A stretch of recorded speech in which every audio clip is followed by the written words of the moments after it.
ವರ್ಷಕ್ಕೂ ಅವ್ರಿಗೀಗ 1ನೇ ಕ್ಲಾಸ್ ಕಿತ್ಕೊಳ್ಳೋಕ್ಕಿಂತ 4ನೇ ಕ್ಲಾಸ್ಗೆ ಕೂರಿಸ್ಬೋದು.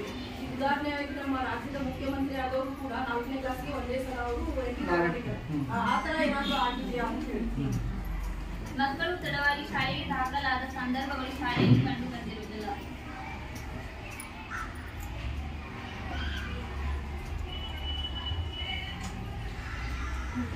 ಮಕ್ಕಳಿಗೆ ತಾರತಮ್ಯ ಮಾಡುವ ಸಂದರ್ಭಗಳು ಪರಿಶೀಲನಾ ವೇಳೆಯಲ್ಲಿ ಕಂಡು ಬಂದಿರುವುದಿಲ್ಲ. ಮಕ್ಕಳ ಜೊತೆ ಸಮಾಲೋಚನೆ ಮಾಡಿ ಪಡೆಯಲಾಯಿತು.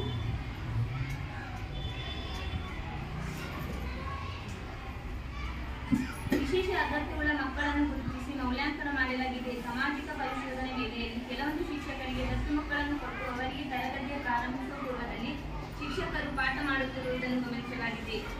ಅಂದ್ರೆ ಕಲಿಕೆಯಲ್ಲಿ ಮುಂದುವರಿದಂತಹ ಮಕ್ಕಳಿಗೆ ಯಾರು ಸ್ವಲ್ಪ ಡಲ್ ಇದ್ದಾರೆ ಅಂತ ಮಕ್ಕಳನ್ನು ಗುರುತಿಸಿ ಶಿಕ್ಷಕರಿಗೆ ಅವರಿಗೆ ಇಷ್ಟು ಮಕ್ಕಳು ನಿಮ್ಮನ್ನು ವಹಿಸಿಕೊಡಲಾಗಿದೆ, ಈ ಮಕ್ಕಳ ಜವಾಬ್ದಾರಿ ನಿಮಗೆ ಅಂತ ಆ ತರ ಕೂಡ ಮಾಡಿದ್ದಾರೆ.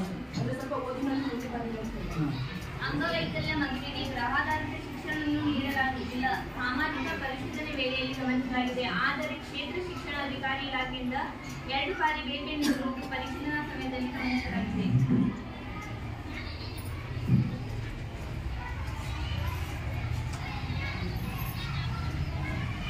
ಇದೇ ಪ್ರಾಥಮಿಕ ಶಾಲೆಗೆ ಸಂಬಂಧಿಸಿದಂತೆ ಮಕ್ಕಳ ಸಂಖ್ಯೆ ಅನುಗುಣವಾಗಿ ಶಾಲೆಗೆ ಕೊಠಡಿ ವ್ಯವಸ್ಥೆ ಮಾಡಬೇಕು ಎಂದು ಶಿಕ್ಷಕರು ಸಂದರ್ಶನದಲ್ಲಿ ತಿಳಿಸಿದ್ದಾರೆ. ಶಿಕ್ಷಕರ ಅಭಿಪ್ರಾಯದಂತೆ ಯಾವುದೇ ಲಿಂಗ ಜಾತಿ ಭೇದವಿಲ್ಲದೆ ಎಲ್ಲಾ ಮಕ್ಕಳಿಗೂ ಶಾಲೆಗೆ ಅವಕಾಶವನ್ನು ನೀಡಿರುವುದು ಸಾಮಾಜಿಕ ಪರಿಶೋಧನೆ ವೇಳೆಯಲ್ಲಿ ಗಮನಿಸಲಾಗಿದೆ. ಮಕ್ಕಳ ಸಂಖ್ಯೆ ಅನುಗುಣವಾಗಿ ಶಾಲೆಯಲ್ಲಿ ಶೌಚಾಲಯ ವ್ಯವಸ್ಥೆ ಇಲ್ಲದಿರುವುದು ಗಮನಿಸಲಾಗಿದೆ. ಬಾಲಕರ ಶೌಚಾಲಯ ಬಳಕೆಗೆ ಯೋಗ್ಯವಾಗಿದೆ. ಶೌಚಾಲಯಕ್ಕೆ ನೀರಿನ ವ್ಯವಸ್ಥೆ ಇದೆ.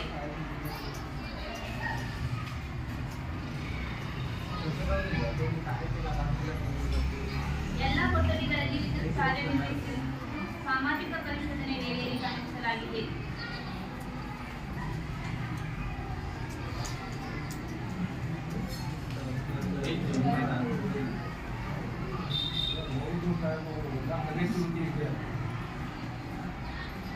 ಕ್ರೀಡಾ ಸಾಮಗ್ರಿಗಳು ಶಾಲೆಯಲ್ಲಿ ಇರುತ್ತದೆ.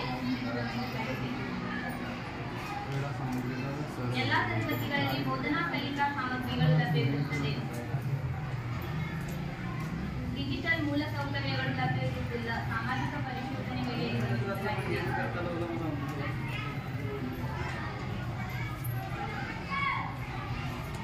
ಏಕ್ ಭಾರತ್ ಶ್ರೇಷ್ಠ ಭಾರತ್ ಕ್ಲಬ್ ಅನ್ನು ರಚನೆ ಮಾಡಿರುವುದಿಲ್ಲ.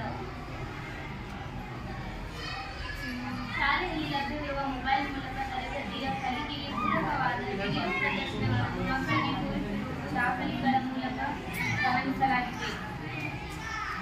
ಪ್ರತಿ ತಿಂಗಳು 3ನೇ ಶನಿವಾರದಂದು ಬ್ಯಾಗ್ ರಹಿತ ದಿನವನ್ನು ರೂಪಿಸಿಕೊಂಡಿರುವುದನ್ನು ಶಾಲಾ ಶಿಕ್ಷಕರು ತಿಳಿಸಿದ್ದಾರೆ.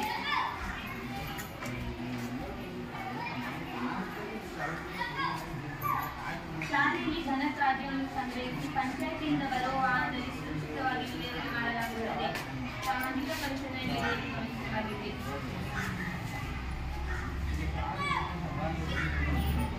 ಶಿಕ್ಷಕರು ಸರಿಯಾದ ಸಮಯಕ್ಕೆ ಶಾಲೆಗೆ ಹಾಜರಾಗುತ್ತಿರುವುದಕ್ಕೆ ಸಮುದಾಯದ ಪೋಷಕರು ಸಂದರ್ಶನದಲ್ಲಿ ತಿಳಿಸಿದ್ದಾರೆ.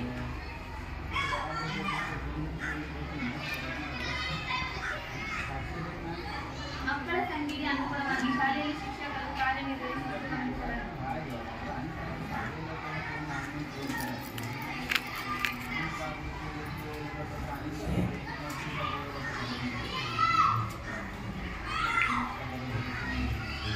ಕಂಡುಬಂದ ಪ್ರಮುಖ ಗುಣಾತ್ಮಕ ಅಂಶಗಳು: ಶಾಲೆಯಲ್ಲಿ ನಿರ್ವಹಿಸಿರುವ ವಹಿಗಳು ಅಚ್ಚುಕಟ್ಟಾಗಿ ನಿರ್ವಹಿಸಲಾಗಿದೆ. ಸಮಗ್ರ ಶಿಕ್ಷಣ ಕರ್ನಾಟಕ ಯೋಜನೆಯಡಿ ಮಕ್ಕಳಿಗೆ ಉಚಿತ ಪುಸ್ತಕ, ಶೂ ಮತ್ತು ಸಾಕ್ಸ್ಗಳನ್ನು ನಿಶ್ಚಿತ ಸಮಯದಲ್ಲಿ ವಿತರಿಸಲಾಗಿದೆ. ಶಿಕ್ಷಕರ ಕಲಿಕಾ ಕೌಶಲ್ಯವು ವಿದ್ಯಾರ್ಥಿಗಳ ಮತ್ತು ಪೋಷಕರ ಮೆಚ್ಚುಗೆಗೆ ಪಾತ್ರವಾಗಿರುತ್ತದೆ. ಶಾಲೆಯಲ್ಲಿ ಶಿಕ್ಷಣ ವ್ಯವಸ್ಥೆ ಚೆನ್ನಾಗಿರುತ್ತದೆ. ಶಾಲೆಯಲ್ಲಿ ಮುಖ್ಯ ಶಿಕ್ಷಕರು ಮತ್ತು ಶಿಕ್ಷಕರ ತರಗತಿಯಲ್ಲಿ ಉತ್ತಮವಾಗಿರುವುದು ಗಮನಿಸಲಾಗಿದೆ. ಮಕ್ಕಳು ಸಾಂಸ್ಕೃತಿಕ ಕಾರ್ಯಕ್ರಮಗಳಲ್ಲಿ ಚೆನ್ನಾಗಿ ಭಾಗವಹಿಸುವುದು ಪರಿಶೀಲನಾ ಸಂದರ್ಭದಲ್ಲಿ ಗಮನಿಸಲಾಗಿದೆ. ಶಾಲೆಯಲ್ಲಿ ಮಕ್ಕಳಿಗಾಗಿ ಗ್ರಂಥಾಲಯದ ವ್ಯವಸ್ಥೆ ಇರುವುದಿಲ್ಲ. ಕಂಡುಬಂದ ಋಣಾತ್ಮಕ ಅಂಶಗಳು: ಮಕ್ಕಳ ಸಂಖ್ಯೆಗೆ ಅನುಗುಣವಾಗಿ ಶಿಕ್ಷಕರ ಕೊರತೆ ಇರುತ್ತದೆ. ಮುಖ್ಯ ಶಿಕ್ಷಕರಿಗೆ ಪ್ರತ್ಯೇಕವಾದ ಕೊಠಡಿ ವ್ಯವಸ್ಥೆ ಇರುವುದಿಲ್ಲ. ಮಕ್ಕಳ ಸಂಖ್ಯೆಗೆ ಅನುಗುಣವಾಗಿ ಬೆಂಚ್ಗಳು ಲಭ್ಯತೆ ಇಲ್ಲ.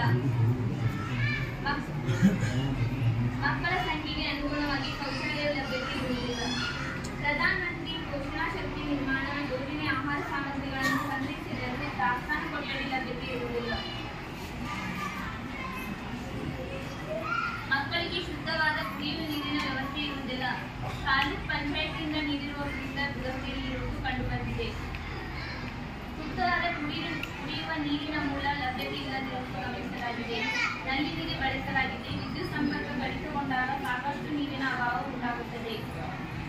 ಶಾಲೆಯಲ್ಲಿ ಗಣಕಯಂತ್ರದ ಕೊಠಡಿ ಲಭ್ಯತೆ ಇಲ್ಲ, ಆದರೆ ಗಣಕಯಂತ್ರಗಳ ಲಭ್ಯತೆ ಇರುವುದಿಲ್ಲ.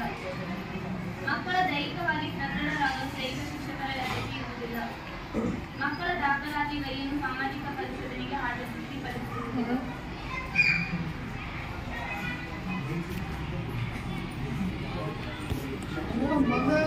ಸಮಗ್ರ ಶಿಕ್ಷಣ ಅಭಿಯಾನದ ಬಗ್ಗೆ